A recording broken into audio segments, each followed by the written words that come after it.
এ যুবক ভাই, সুবে সাদিকের সময় আল্লাহর পয়গম্বর দুনিয়াতে পদার্পণ করলো।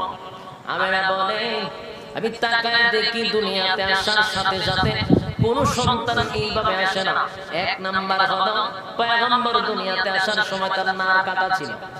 সুবহানাল্লাহ বারে গিয়া আমরা নাক কি কাটা থাকে না, নাক লাগাই থাকে। নবীজি নাক কাটা ছিল।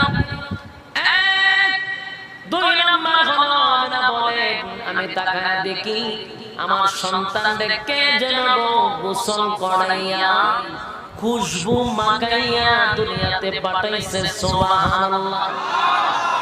এখানে শেষ না, দুনিয়াতে আসার পরে মানুষ সবাই কান্দে, সবাই কিন্তু কাঁদতে কাঁদতে দুনিয়ায় আসে।